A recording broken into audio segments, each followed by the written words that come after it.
नमस्कार। उत्तराखंड की खास खबरें देख रहे हैं आप सब। मैं हूं आपके साथ साहिल कीर्ति। हल्द्वानी का अंतर्राष्ट्रीय स्टेडियम एक बार फिर खेल इतिहास रच रहा है और राष्ट्रीय खेलों के सफल आयोजन के बाद अब यहां एशियाई कैडेट कप तलवारबाजी प्रतियोगिता का आगाज हो गया है। 4 दिवसीय इस अंतर्राष्ट्रीय प्रतियोगिता का शुभारंभ मुख्यमंत्री पुष्कर सिंह धामी ने किया।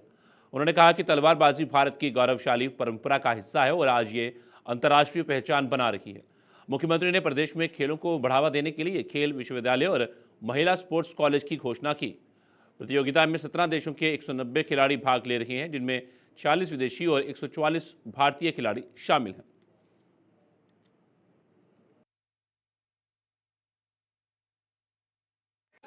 का आयोजन निश्चित रूप से हमारे राज्य के अंदर खेल प्रतिभाओं को और खेल स्थान जो हमारे बने हुए हैं, अच्छा इंफ्रास्ट्रक्चर जो हमारा बना हुआ है, उन सभी को कहीं ना कहीं इससे प्रोत्साहन मिलेगा, आगे बढ़ने का अवसर मिलेगा।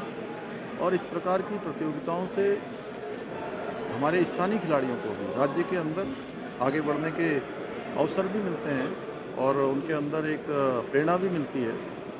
और हल्द्वानी में एशियन फेंसिंग का एक कप होना निश्चित रूप से यहाँ के सभी हमारे कारोबारियों को, होटल व्यवसायियों को, पर्यटन के क्षेत्र में काम करने वालों को, व्यापार वालों को, सभी प्रकार से उनके लिए भी एक बहुत बड़ा रोजगार का और उनके व्यापार का बड़ा माध्यम बनेगा। हमारा प्रयास होगा कि आने वाले समय में यहाँ पर अन्य प्रतियोगिताएं भी यहाँ आयोजित हों। मैं श्री राजीव मेहता जी को, जो हमारे खेल फेंसिंग एसोसिएशन के महासचिव हैं, उनको इसके लिए मैं बहुत धन्यवाद करता हूँ कि यहाँ पर उन्होंने प्रतियोगिताएं करवाई हैं। ये हमारा जो इंफ्रास्ट्रक्चर बना हुआ है, इसको जहाँ और सुधार की आवश्यकता है हम उसको सुधार करेंगे। यहाँ पर बिजली से संबंधित है, यहाँ पर साउंड से संबंधित है, उनसे सभी के लिए मैंने आज निर्देशित भी किया है।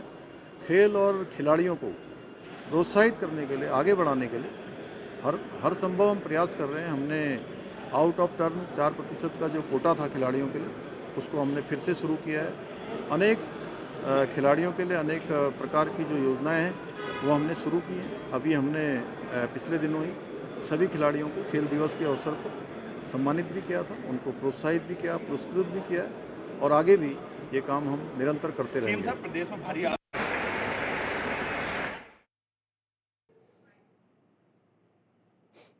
काठगोदाम हल्द्वानी में मुख्यमंत्री पुष्कर सिंह धामी ने आपदा से हुई क्षति की समीक्षा बैठक की। इस दौरान उन्होंने विद्युत, पेयजल और मोटर मार्गों की अद्यतन स्थिति की जानकारी ली और अधिकारियों को राहत एवं पुनर्निर्माण कार्यों को तेजी से पूरा करने के निर्देश दिए। मुख्यमंत्री ने कहा कि जनता को मूलभूत सुविधाओं से वंचित ना होना पड़े, इसके लिए हर स्तर पर त्वरित कार्रवाई की जाए। उन्होंने प्रभावित क्षेत्रों में पेयजल और बिजली आपूर्ति बहाल करने तथा बंद पड़े मार्गों को शीघ्र खोलने के लिए विभागीय अधिकारियों को सख्त निर्देश भी दिए।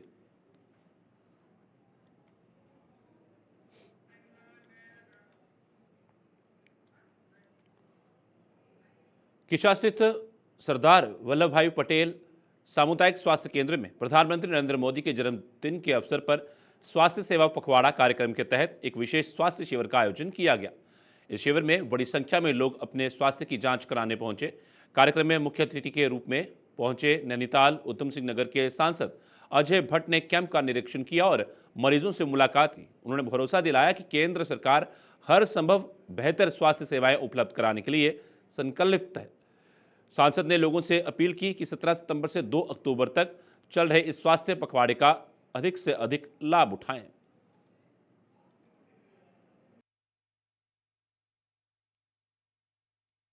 ये हमारा जो सेवा पखवाड़ा चल रहा है, माननीय प्रधानमंत्री जी के जन्म दिवस 17 तारीख से 2 अक्टूबर तक, बीच में 25 सितंबर को भी कार्यक्रम रहेगा पंडित दीनदयाल उपाध्याय जी के जन्म दिवस पर। इसमें हमारे स्वास्थ्य शिविर लग रहे हैं जगह जगह पर।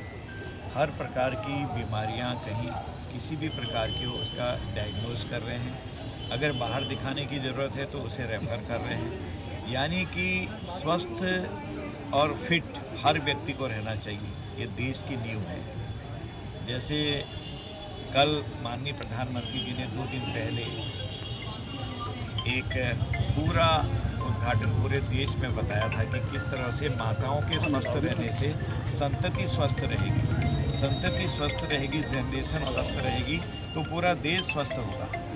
इसका कॉन्सेप्ट ये है। इसके लिए पूरे इंतजामात भी सरकार द्वारा किए गए हैं। जन औषधि केंद्र बगल में हमारा है जो बहुत सस्ती दवाइयाँ देता है।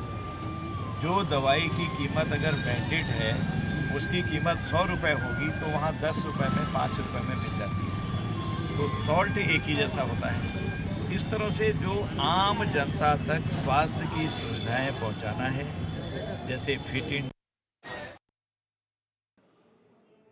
देहरादून में सैनिक कल्याण मंत्री गणेश जोशी ने आज शहीद सम्मान यात्रा 2.0 की तैयारियों को लेकर समीक्षा बैठक की। उन्होंने बताया कि ये यात्रा 22 सितंबर से शुरू होकर 4 अक्टूबर तक चलेगी, जिसका शुभारंभ मुख्यमंत्री पुष्कर सिंह धामी करेंगे। मंत्री जोशी ने कहा कि पहले चरण में 1734 शहीदों के आंगन की मिट्टी सैन्य धाम लाई जा चुकी है, लेकिन 71 शहीद छूट गए थे। अब दूसरे चरण में इन शहीदों की पवित्र मिट्टी भी सैन्य धाम लाकर सम्मिलित की जाएगी। बैठक में सैनिक कल्याण विभाग और पूर्व सैनिक संगठनों के पदाधिकारी भी शामिल हुए।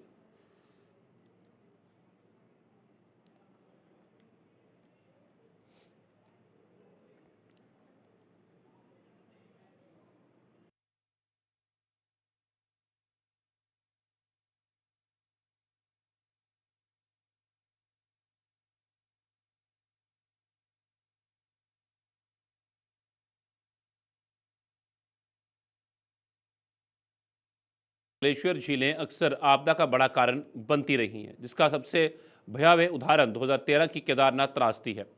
इसी वजह से भारत सरकार अब इन झीलों की गहन निगरानी में जुटी है। हाल ही में जारी रिपोर्ट में उत्तराखंड की 5 ग्लेशियर झीलों को अति संवेदनशील श्रेणी में रखा गया है। इन्हीं में से 2 का अध्ययन करने के लिए 20 सितंबर को पिथौरागढ़ में वैज्ञानिकों की टीम रवाना होगी। इस टीम में भारत सरकार, राज्य आपदा प्रबंधन विभाग, ITBP और वाडिया इंस्टीट्यूट के विशेषज्ञ शामिल होंगे। झील की स्थिति, उसमें पानी का स्तर और संभावित खतरे का वैज्ञानिक आकलन किया जाएगा।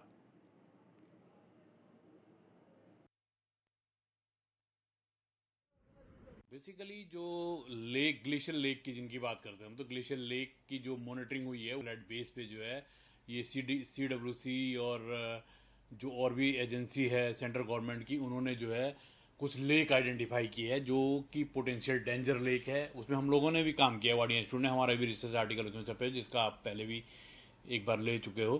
तो उन लेकों के बेसिस पे जो है उत्तराखंड डिजास्टर मैनेजमेंट जो भी है USDA में जो है वो उन लेकों का फिजिकल सर्वेक्षण करने के लिए जा रहा है। फिजिकल मीन्स उसको देखने के लिए कि एक्चुअल में जो सैटेलाइट में दिखता है क्या वो ग्राउंड पे वही चीज़ है, उसकी सिचुएशन डेंजर है या ठीक है, जो भी वो करने के लिए। तो उसके लिए उनके काफ़ी पैरामीटर सेट है जो वो लोग ज़्यादा बेटर बता सकते हैं। उनके पैरामीटर जैसे वो बैथमेट्रिक करेंगे, डेप्थ और एरिया, वॉल्यूम उसका निकालेंगे, उसका एरिया देखेंगे, उसका जो है कहीं पे कोई उसमें फ्रेजाइल जोन या कोई वीक जोन तो नहीं है मोरेन के नीचे, उस सब को देखने के लिए उन्होंने एक टीम गठित की है। जो शायद पेपर में भी मैंने पढ़ा था कि 20 तारीख को जा रहा है, 20 तारीख को कोई टीम जा रही है, तो उसमें शायद वाडिया के भी 1-2 साइंटिस्ट जा सकते हैं। ग्लेशियर झीलों का अध्ययन करने के लिए पिथौरागढ़ में एक कैटेगरी में हमारी 4 झीलें हैं, उसमें से 2 झीलों पर अध्ययन करने के लिए एक टीम हमारी 20 तारीख को रवाना हो रही है देहरादून से, जिसमें हमारे USDMA के लोग हैं, GSI के लोग हैं और बहुत सारे सपोर्टिंग डिपार्टमेंट्स के लोग हैं। वो जाके स्टडी करेंगे, झीलों की बैथमेट्री करेंगे और पूरा स्टडी करने के बाद फिर अपनी रिपोर्ट देंगे कि झीलों से कितना खतरा भविष्य में हो सकता है, किन किन क्षेत्र को खतरा हो सकता है और वहाँ पर किस प्रकार से आवश्यक कार्रवाई करने की आवश्यकता है।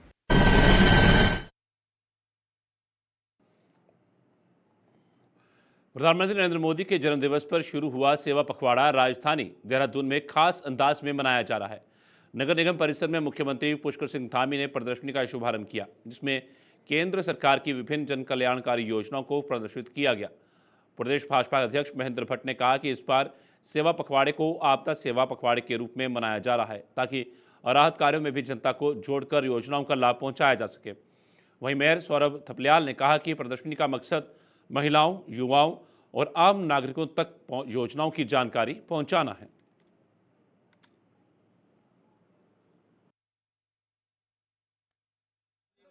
सेवा पखवाड़ा के अनेकों कार्यक्रम निश्चित हैं। इसके तहत जहाँ हमने स्वच्छता के कार्यक्रम लिए। हमने कार्यक्रम की श्रृंखला में मोदी के जन्म दिवस के दिन हमने ब्लड डोनेशन के कैंप किए। आज भी वो कैंप अनेक स्थान पर चल रहे हैं। स्वास्थ्य के शिविर लग रहे हैं और मोदी जी द्वारा जो पूरे देश के अंदर जिस प्रकार के विकास कार्यों को किया गया है, वो जनता को उन कार्यों से उनका एक अनुभव आम व्यक्ति तक पहुंचे, उसकी जानकारी जाए, उसके लिए अनेकों सभी नगर निगमों में प्रदर्शनियाँ लगी हुई हैं और देश के नागरिक इन प्रदर्शनों में मोदी जी के कार्यों की उन झलक को देखते हैं और अब देश पर गौरवान्वित होकर प्रधानमंत्री जी के कार्यों के प्रति अपनी कृतज्ञता भी व्यक्त करते हैं। तो मैं कह सकता हूँ आज का ये कार्यक्रम यहाँ पर नगर निगम के प्रेक्षागृह में हुआ है और क्योंकि उत्तराखंड देवी आपदा क्षेत्र हो गया है और हमने अब सेवा के कार्यों को, सेवा पखवाड़ा जो प्रधानमंत्री जन दिवस से प्रारंभ हुआ था, उसको हमने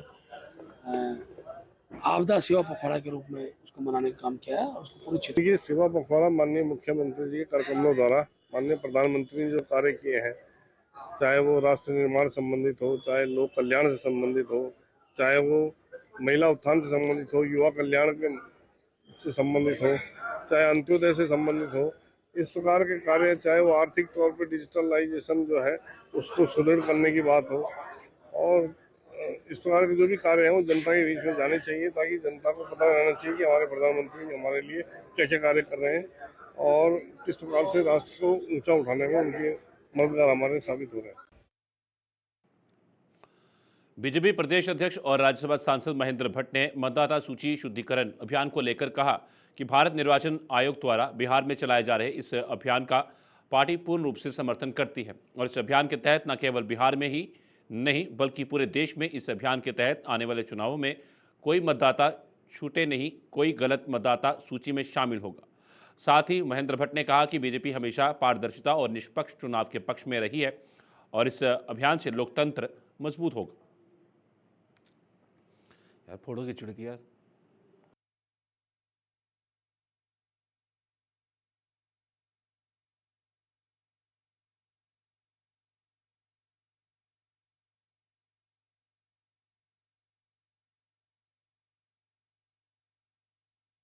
देखिए, भारत निर्वाचन आयोग अगर कोई निर्णय करता है मतदाता सूची के शुद्धिकरण का तो उसका हम समर्थन करते हैं और पूरे देश के अंदर ये हो रहा है। कोई बिहार में प्रारंभ हुआ, पूरे देश के अंदर भविष्य के अंदर चुनाव होने, कोई मतदाता छूटे नहीं और गलत मतदाता जुड़े नहीं, इस भाव के साथ अगर ये चल रहा है तो हम उसके समर्थन में खड़े हैं।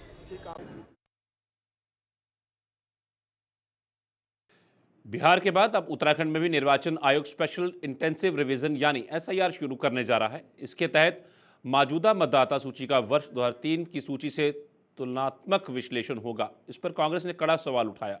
कांग्रेस प्रवक्ता गरिमा दसोनी ने आरोप लगाया कि सरकार वोट चोरी पकड़े जाने के डर से ऐसा कदम उठा रही है। उनका कहना है कि हाल ही में हुए पंचायती चुनावों में 4.5 लाख से अधिक नाम मतदाता सूची से हटा दिए गए, जिनमें पूर्व मुख्यमंत्री हरीश रावत सहित लाखों लोग शामिल हैं। कांग्रेस ने इसे लोकतंत्र के साथ छेड़छाड़ बताया।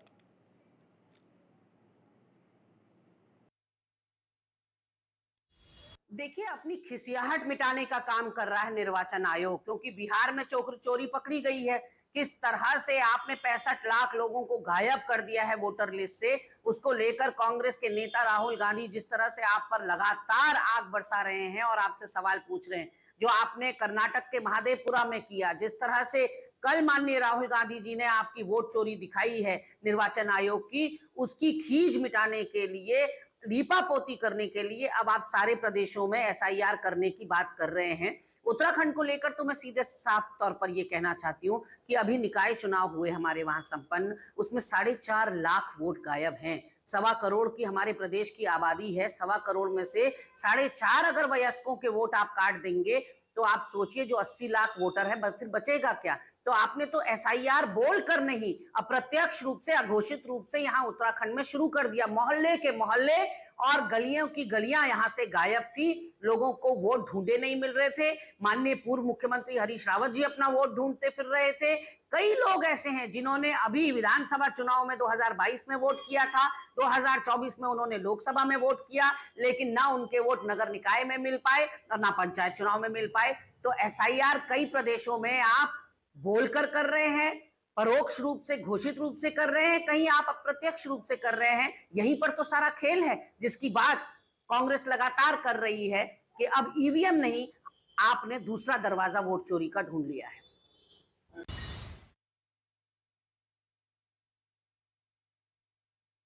के माल देवता और सहस्त्रधारा क्षेत्र में बादल फटने से भारी तबाही मची है। रायपुर और मसूरी विधानसभा क्षेत्रों में कई सड़कों के टूटने से आवाजाही बुरी तरह प्रभावित हुई है। कई घर, होटल और रिजॉर्ट मलबे में तब्दील हो गए। रायपुर के विधायक उमेश शर्मा काऊ ने गढ़वाल कमिश्नर विनय शंकर पांडे के साथ आपदा प्रभावित क्षेत्रों का निरीक्षण किया। उन्होंने बताया कि बाल्दी, बांदल और सौंग नदी में अचानक जल प्रवाह बढ़ने से नुकसान बढ़ा है। इस समय पीडब्ल्यूडी और बीआरओ की टीम ने वैकल्पिक मार्ग चालू कर दिया है और जल्द ही पानी की सप्लाई भी शुरू कर दी जाएगी। इस मार्ग को खोलने के लिए अभी चाहे, लेकिन ट्रैफिक अभी हमने चालू कर दिया। आपने देखा 2 बॉडी भी गई और पूरा यहाँ से सकलाना बेल्ट, टिहरी की, हमारे कई गांव हैं, रायपुर ब्लॉक के कई गांव जो ऊपर बढ़ते हैं, ये उनका मुख्य मार्ग है। और इसको मैं अपना सरकार, मुख्यमंत्री जी का और पूरे जितनी भी हमारी सरकार की टीम है, हमारे जिले अधिकारी के साथ, हमारे पीडब्ल्यूडी के जितने अधिकारी, सिंचाई विभाग के अधिकारी, सबका मैं आभार और धन्यवाद करता हूं कि उन्होंने इस परिस्थिति में, कल तक भी कोई सुबह आके देखता तो ये नहीं समझ सकता था कि ये रास्ता हम आज चालू कर देंगे, लेकिन सब ने मेहनत से, और यह अच्छी दृढ़ शिक्षा जो शक्ति होती है, इच्छा शक्ति होती है, असंभव को भी संभव किया जा सकता है। तो ऐसे ही हमने सोडापुर जब बह गया था तब किया था, आज पुनः दोबारा से अपने क्षेत्र की जनता को ये काम करके आपदा में राहत देने का काम किया।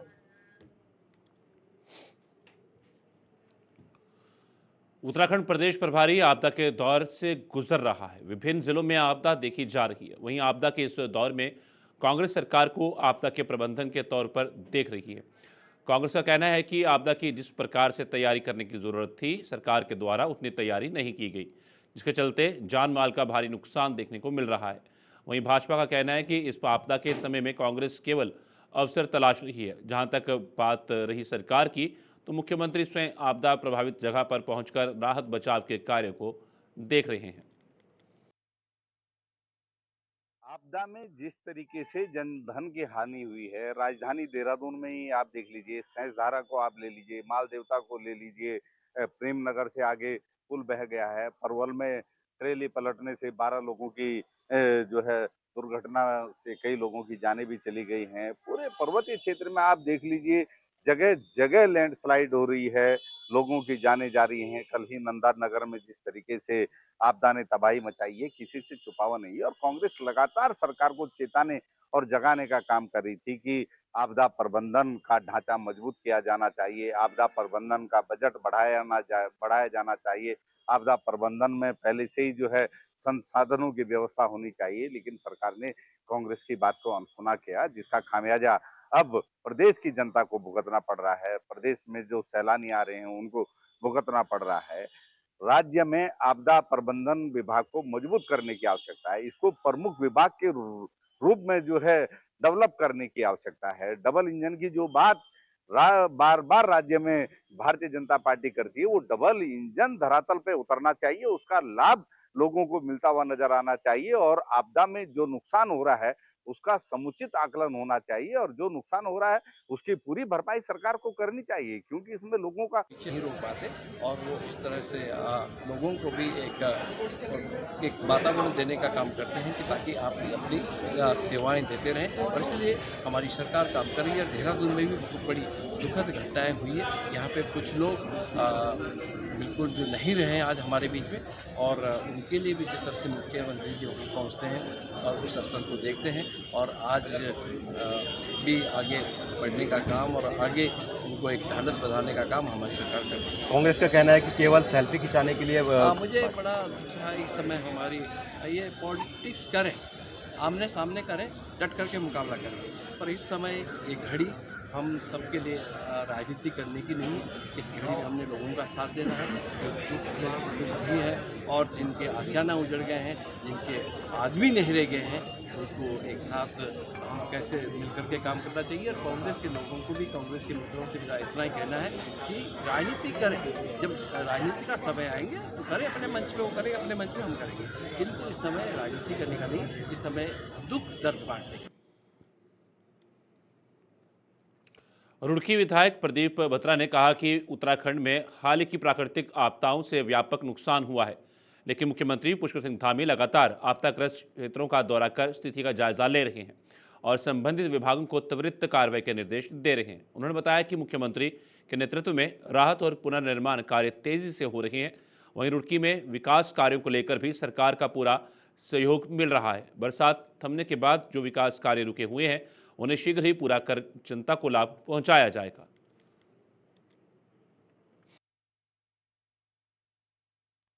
हमारे माननीय मुख्यमंत्री श्री पुष्कर सिंह धामी जी लगातार आपदाग्रस्त क्षेत्रों का दौरा कर रहे हैं और लगातार जीरो लेवल पे, ग्राउंड लेवल पे काम कर रहे हैं और बहुत चिंतित हैं कि जो नुकसान प्रदेश का हुआ है आपदा में, उसको हम जल्दी उसका जीर्णोद्धार करें, उसका पुनर्निर्माण करें। तो उसके तहत जो भी मुख्यमंत्री के पास हम काम लेकर जा रहे हैं वो तुरंत उसको सैंक्शन कर रहे हैं और अधिकारी को निर्देश भी दे रहे हैं कि इस पर काम करा जाए, DPR बन जाए इसकी और उसके जीओ जारी हो जाएं, जिससे कि जैसे ही बरसात रुके तुरंत एकदम काम शुरू हो जाए। गड्ढा मुक्त उत्तराखंड का उद्देश्य है, उस उद्देश्य को जल्दी पूरा करेंगे और रुड़की के लिए भी हर संभव प्रयास हम कर रहे हैं और मुख्यमंत्री जी पूरा उसमें सहयोग कर रहे हैं।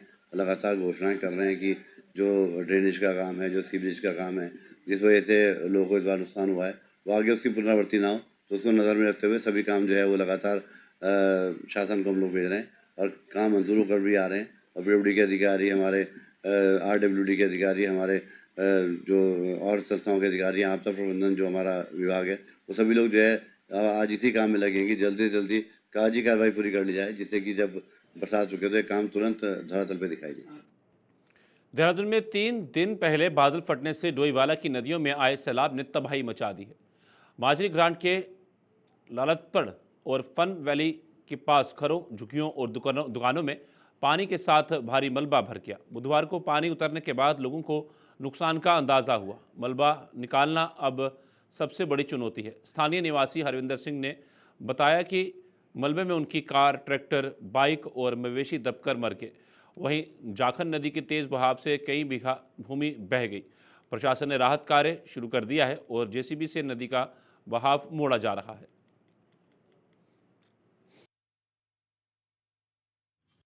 जहाँ पे मैं खड़ा हूँ कंधे कंधे तक पानी था। ये मकान भी गिर गया, सब सामान ये गर्क हो गया। अंदर जहाँ था ये गाड़ियाँ गूड़ियाँ, गाड़ियों में घुस के, ट्रैक्टर में 2 कारें हैं, एक जीप है और जो अंदर तक बेडों में पानी, जो बच्चों का दहेज था, सब नष्ट है। मंदिर भी नष्ट है। कहीं हमारे पास खाने के लिए अनाज नहीं रहा एक टुकड़ा। और सब जितना ये फ्रिजें 3-4 हैं, ये सब महाराज की जगह है, सब डूब के ख़त्म हो गई है। बहुत तकड़ा नुकसान हमारा, कम से कम 1.5 करोड़ रुपए का मेरा अपने का खाली मेरा हुआ। ये सामने आपको दिख ही रहा है। इसका कोई बेट नहीं बचा, कुछ नहीं बचा, सब नष्ट हो गया। सर अभी 2 दिन पहले जैसे बादल फटा था तो यहाँ पर ये रेशम माजरी डम्बर चौक से अंदर यहाँ पर बहुत नुकसान हो गया है। एक हमारा 5 बीघे यहाँ पर ज़मीन बह गई है काश्तकारों की, और यहाँ पे शमशान घाट था, ये भी चला गया है और बहुत ही नुकसान हुआ है यहाँ पे। तो मलबा निकालने का भी हम गए थे, कहीं वहाँ भी मलबा निकाला जा रहा है, कहीं पे पानी भरा हुआ है, सब लगे हुए हैं, बहुत लोगों का नुकसान हो गया है।